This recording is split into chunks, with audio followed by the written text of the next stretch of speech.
Hi, my name's Gary Woodman. I'm Chief Executive of the Worcestershire Local Enterprise Partnership, and this is part of the Making Connections session that we're trialling here, but working really with Harrison Clark Rickaby's, your local solicitors across the three counties. I'm here with John, Jane and Jack, who are now going to introduce themselves, but we're really going to be talking about the kind of residential property market during the current COVID-19 crisis. So, John. Oh, hi, I'm Jonathan Cook. I'm a partner and owner of Flint and Cook. We're estate agents and chartered surveyors with offices in Hereford, Brehaut and Ross-on-Wye. Jane? Hello, yes, I'm Jane Mayglothling. I am a senior associate working with the real estate team in Hereford, part of the three counties. And Jack? Hi, I'm Jack Brehaut. I work for Oakley Independent Mortgages Limited, based in Droitwich.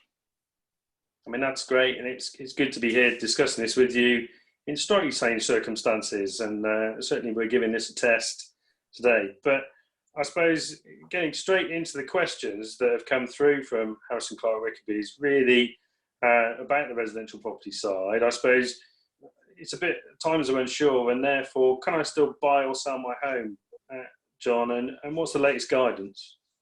Well, the latest guidelines are a bit mixed, and we're all having to sort of play it a little bit by ear in truth. The government have said that anyone wanting to move home, whether a buyer or a seller, should really delay the transaction where possible, whilst the coronavirus stay-at-home measures are still in place. We are still trying to be operative.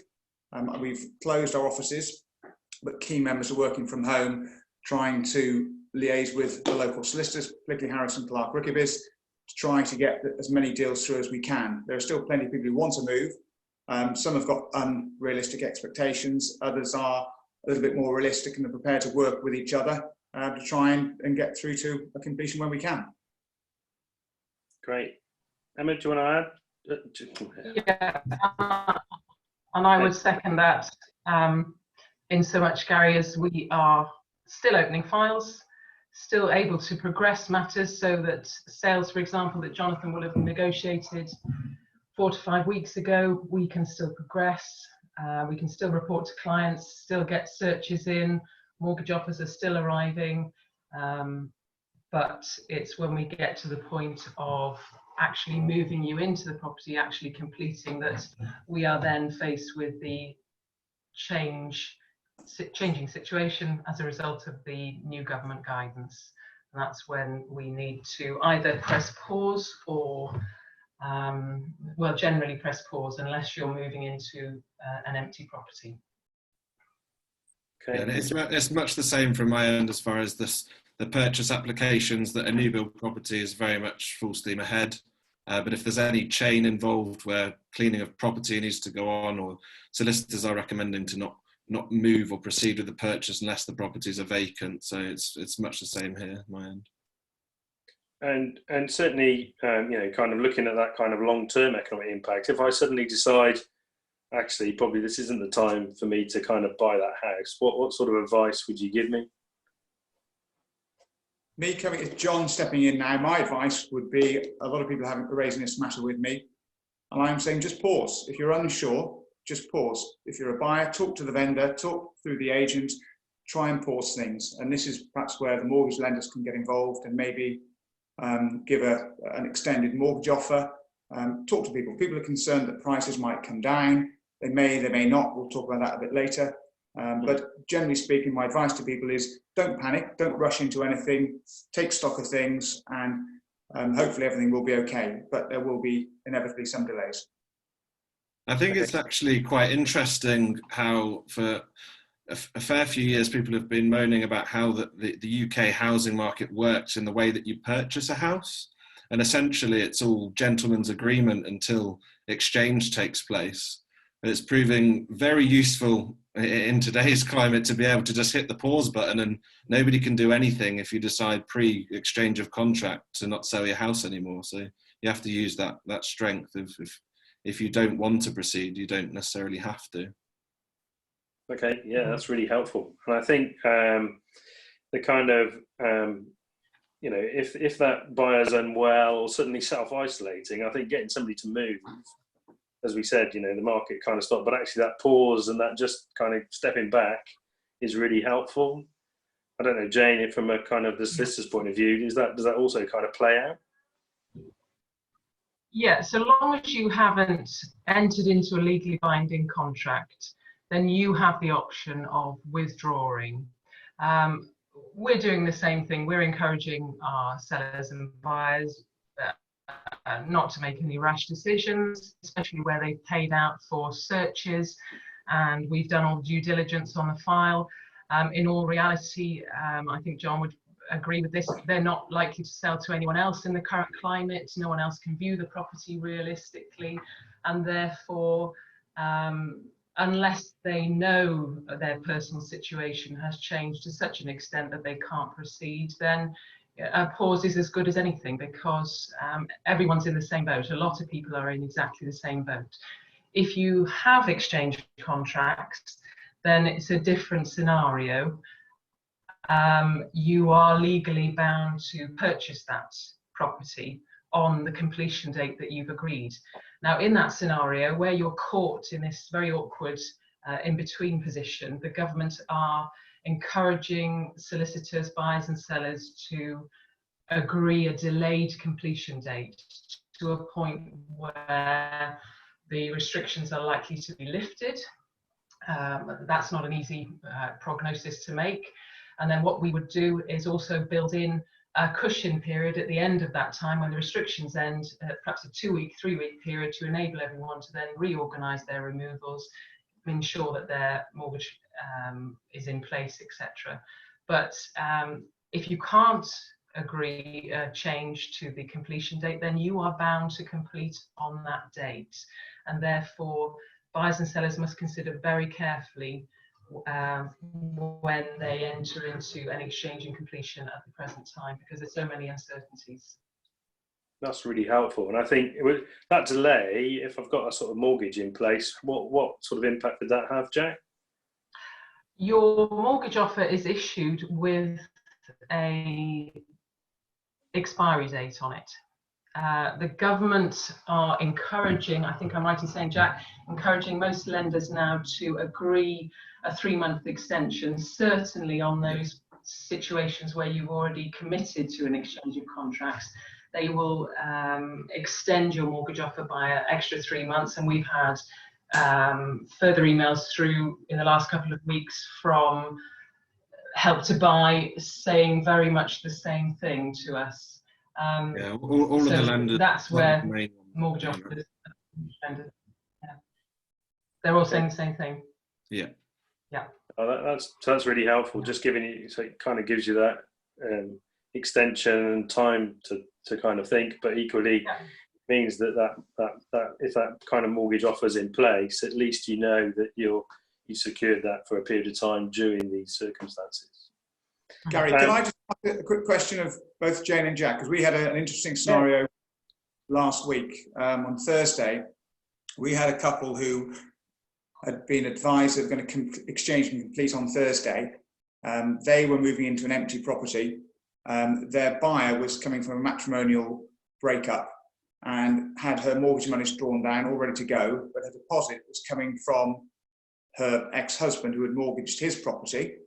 The money was agreed, but the Nationwide Building Society weren't able to release it because they said they were short-staffed, things were really busy, really difficult, and they were prioritising first mortgages of first-time buyers and clean mortgages, whereas second mortgages were deemed to be priority. Is that something you've come across, either of you?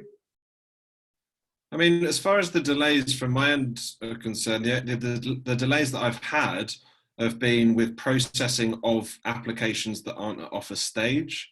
As far as drawdown of monies, I've been told by the business development manager at Nationwide I've been speaking to today about it, and they are concentrating on completions, like their staff are more concentrated on the completions. I don't see why that one would have fell by the wayside.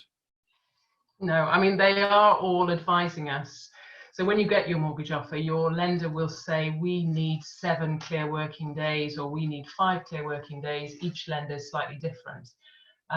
Now, every now and again, we will get an email from a lender, an update saying, actually, you know, stick strictly to the timetable, or it's been extended and we now need 9 clear working days.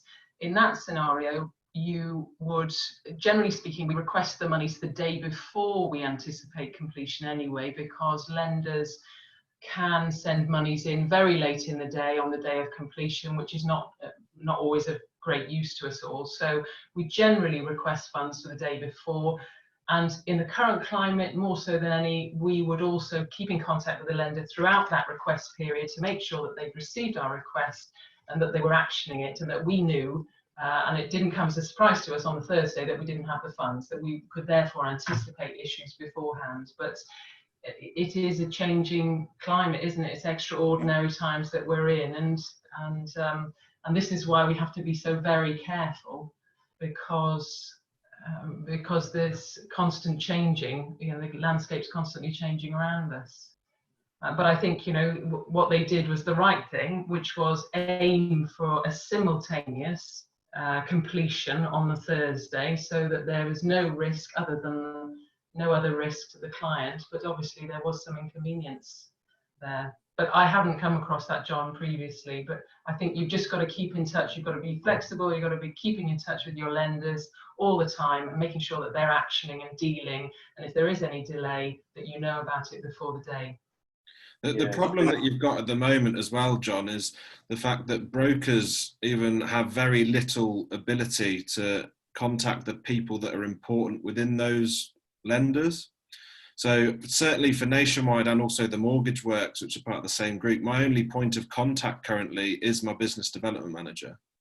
I cannot get through to speak to the individual processors or the people that are releasing the funds. And even the business development manager has limited access to updates because of just the current climate.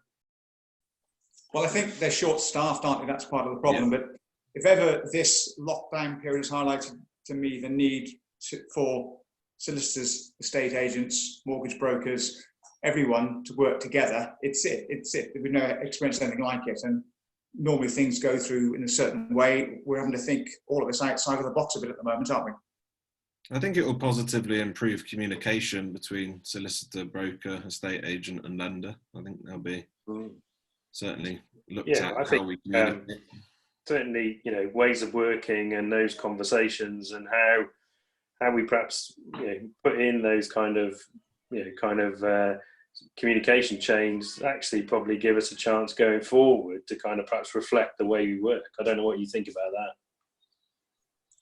Definitely. Yeah, I mean, we had incidents, sorry, John, we had incidents in the last probably 10 days where ordinarily we have, you know, a telephone number that we ring. You may have to wait 10 minutes. You know, that 10 minutes is now escalated to what could be 30, 40 minutes waiting for an answer. And a few lenders were actually saying that they were not speaking to solicitors. They didn't have the capacity. They would talk to clients, but they weren't speaking to solicitors, which was really unnerving, because when you've requested funds for a completion, like I said earlier, we need to know they're in. But you know, they're in uncharted territories themselves, and I suspect, you know, they turn up for work one day and half the work staff aren't in. They're adapting to changing scenarios just as we all are.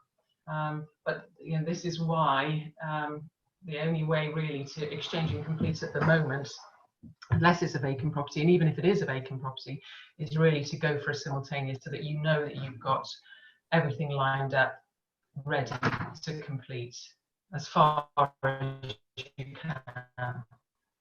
Okay, and if you get to that completion point, but then suddenly the seller comes in and says, actually, I'd like you to do, the buyer comes in and says, I'd like you to deep clean that property. What can you do at that point?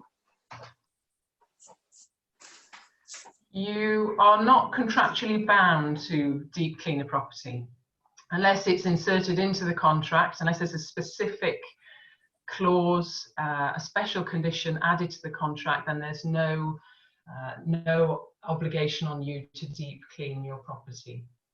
I did a bit of research, and I could see that the government have issued some advice on deep cleaning in non-healthcare environments, and I think that's probably the only advice really you can follow. But certainly, you're not contractually bound. And then, Gary, could I just add that we were asked that question last week, and my vendor literally couldn't do it, not necessarily because of financial reasons. My advice was just give the property as good a clean as you can, let the buyers know that's what you're doing, and if they want a deep clean to be done, they can do it and are able to.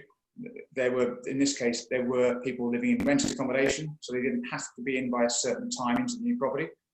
We suggested that they were able to do their own deep clean between the period of completion and when they wanted to move in. The other implication, of course, for if my client had agreed to do the deep clean, but for the buyers to pay for it, what would happen if the deep cleaning company came in and one of their members had COVID-19 and infected the property? That could lead to its own problems. So I think in this case, I would agree with Jane that you're not contractually bound at all, and just do the best you can. No, that's really helpful. And I think, those kind of requests are where that causes the delay, or equally makes people kind of nervous, I think. Obviously, getting into that kind of rent and landlord, and it seemed as though some emergency legislation was passed that said if a tenant does get into financial difficulty because of their job and work situation, where's the position on that, Jane, at the moment? It's not my area, but I did a bit of research for you, Gary, and I found out that the Coronavirus Act 2020 protects most tenants and secure licensees in the private and social rented sectors by putting measures in place that say where landlords do need to issue notices seeking possession, the notice period must be for 3 months. So that's the change. Landlords can choose to give a longer notice period. So from the 27th March, any claims in the system or about to go into the system will be affected by a 90-day suspension of possession hearings and orders. And at the end of that 3-month notice, a landlord cannot force a tenant to leave their home without a court order. So they still need to go through that scenario. But the guidance, the government guidance again in this area, is communication, flexibility, encouraging landlords to communicate with their tenants to find a way forward. Tenants are still contractually bound to pay their rent. Obviously, if their financial circumstances change to such an extent that that's not possible, then again, government guidance is saying, keep in touch with your landlords, try and work out a payment method that works for you both. But in the meantime, you are protected. You have a 3-month grace period because of the changes under the Coronavirus Act. So that's the action the government's taken.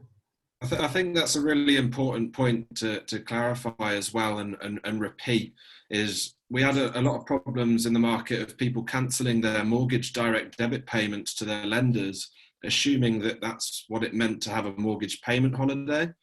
And I think it's much the same as far as the renters. It's important to say that you're not getting free rent, you're deferring your rent payments. So it's important to communicate with the landlord to basically tell them that they can't afford the rent, to try and come to an arrangement. And if you can't, if you then fail to make the payments, the landlord is within his right to seek those back payments later.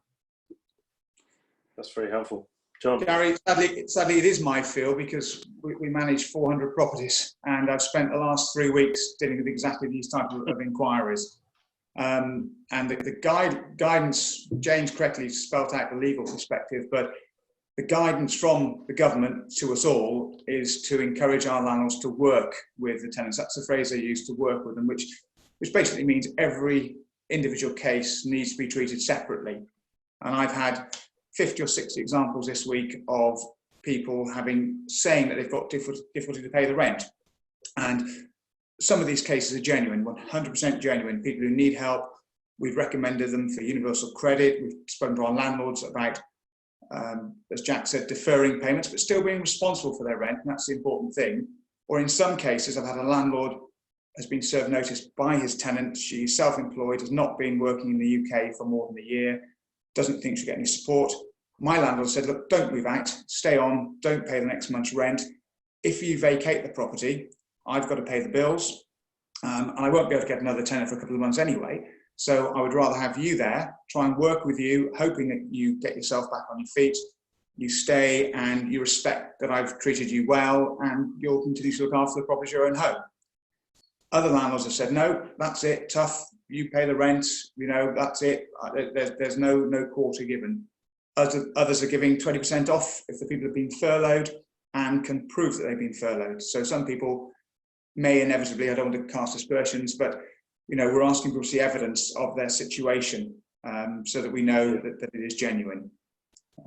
One landlord, a bit harsh this week, has said to me that I've got the furlough agreement for the tenants, and I've suggested that maybe he reduce the rent by 20% for a couple of months. And he said, well, no, because in Herefordshire, and the same would be in Worcestershire, the local farmers are advertising for fruit pickers, and they're desperate for seasonal workers. And if you've been furloughed, you are able to do another job. So his attitude is the old Prescott, well, not Prescott, who was it? The Conservative politician, get on your bike and get some more work. A bit harsh, but yeah, maybe there's truth in that. Yeah, no, a bit of a challenge there. So I think it's really worth that conversation, isn't it? In terms of, you know, that position from both the landlord and the tenant's position. It's about a conversation and finding a situation that works for both. I've had similar comments from clients just about the furlough, saying that they're spending 20% less of their income by being inside, so why should the rent reduce? They can still afford it because of their day-to-day expenditure decreasing. Jack, that's a comment I've had with quite a few people recently as well. And again, one of my landlords actually did a drive-by of the property, his rental property, to check on something. He saw they had a satellite dish outside, and asked me to speak to the tenant to say that perhaps they should consider cancelling their satellite TV.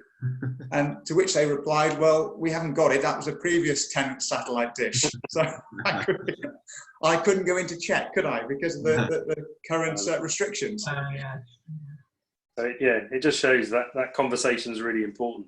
And what sort of advice is coming through sort of the national bodies like the Royal Institute of Chartered Surveyors? Are they sort of helping during this time? I mean, both the Royal Institute of Chartered Surveyors and the National Association of Estate Agents, ARLA, the ARLA and National Association of Traders Property Mark, I have to say, have been fantastic in terms of their webinars, in terms of their sorry, someone's just cutting my lawn. Lucky you. Yeah, in terms of the advice that's been given, they have been fantastic. And to the webinars, I've been watching webinars day in, day out, and in terms of guidance, we couldn't have had more. However, there is still this uncertainty. This week, or last week on Thursday, the RICS produced their monthly report, and it wasn't great. It didn't make great reading, but it stated the obvious, that property sales for March are significantly down, and they don't expect that to improve for 3 months. Well, we know that's the case, but the general industry hope is that, you know, for all matters, when we get through the next few months, we'll come through it with a vengeance, and I think we will. And what about the sort of from the mortgage broker's point of view? Is there a trade body there, Jack, that's kind of giving advice and guidance? I mean, we're mainly being led by what else is happening in the market. So valuers not going out, and new business effectively is grinding to a halt. But that's mainly because of valuers not going out and valuing the property. Okay. There are apparently small independent valuers that are still going out, but the main lenders that you're wanting to deal with have not only limited the loan to values that they're lending at for new property, but also countrywide, and those sorts of valuers aren't going out. So unless they can do the desktop vals, you're paused whether you like it or not. Okay. I don't know, Jane, if you want to add anything there. Yeah, I had one recently where we'd had a valuation done right at the outset, and I think it was a desktop valuation in this instance, and my clients have then had a survey done which builds in a valuation towards the end. And very often we're reporting to lenders throughout the transaction of things we find during when we're looking through the title that we need to notify them of to make sure that they are happy to proceed in those circumstances. And some of these matters will go to value, so it will go to the valuer. And in this one instance, the valuer needed then to revisit the property, and they would not accept the independent valuation. And so that was one that was put on hold, unfortunately. And so, yes, we are finding that increasingly, and we're trying to encourage where we can for them to accept desktop valuations, but you know, that's their remit, isn't it? It's their bag, really. But I've also seen this week, John, about the RICS alert, which was in relation to the valuations that are carried out, the qualification, I think, that they've added to their valuations, haven't they, with regard to because we're in unprecedented times. I think they've said it's not so much as a disclaimer, but rather a disclosure. So I presume what that would mean, therefore, is that the valuation would stand, but for the background information is we are in unprecedented times, and please take this on board when you're looking at this valuation. Okay. That's exactly right, but I think it's also because of the uncertainty as to what's going to happen to prices that I think valuers, the institutions are covering themselves by saying, look, things could change drastically in a few weeks or a few months' time. I really don't think they will, but they're hedging their bets. Yeah. Okay. So $1 million question right at the end is, so you're the Chancellor of the Exchequer now. Obviously, economic recovery is the tune and getting the housing market going. What's the measure that you would kind of want to see and put in place? And perhaps starting with John. Well, my honest view is that once we get through this, there's going to be a lot of pent-up demand anyway. I think a lot of people still want to move, and both Jane, Jack and I know this. There's still people out there who want to move, but just can't. So I do think a lot of properties have come off the market, have come off Rightmove, Zoopla on the market. There may even be a shortage of property. So I do think there will be a bit of a spike. The obvious thing we'd like the Chancellor to look at is stamp duty, and it's a continual problem year on, year out. And I think if the market doesn't recover as we would like it to, then I think the Chancellor must look at the stamp duties, stamp duty thresholds, but probably more important, go back to a stamp duty holiday period where as a last resort, to be honest with you, because they need the income, they're going to need all the income they can get to fund the benefits and the grants we're getting now. But I think as a last resort, they need to give a stamp duty honeymoon. Okay, Jane? Yeah, I think that that would be a good incentive for people to move forward.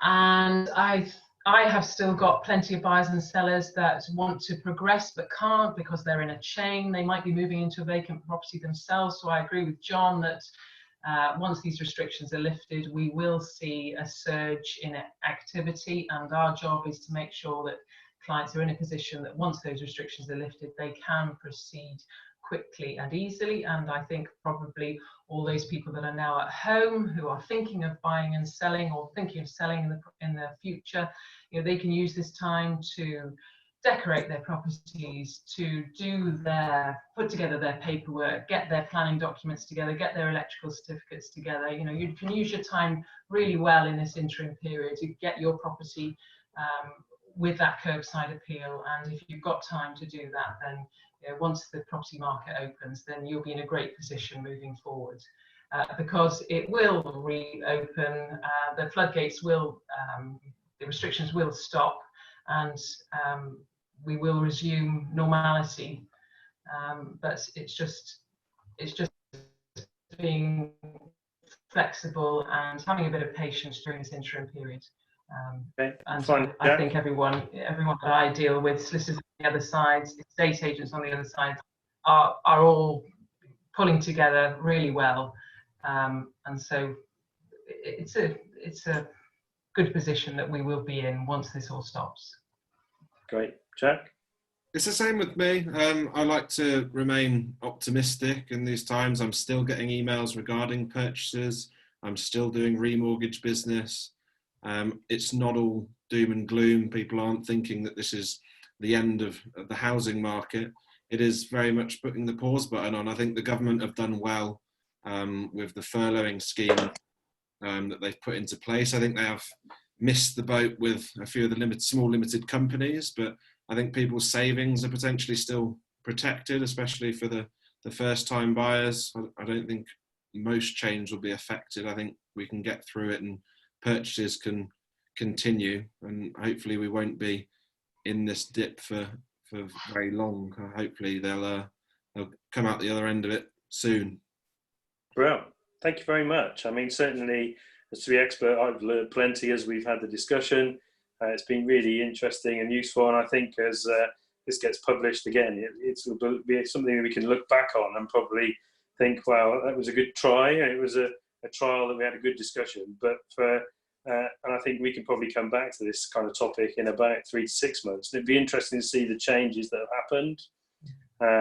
So that certainly I'd welcome that discussion as we go forward. But for now, stay safe and stay at home. Thank you all. Thank you, Gary. Thank you. Bye-bye. All right. Bye all.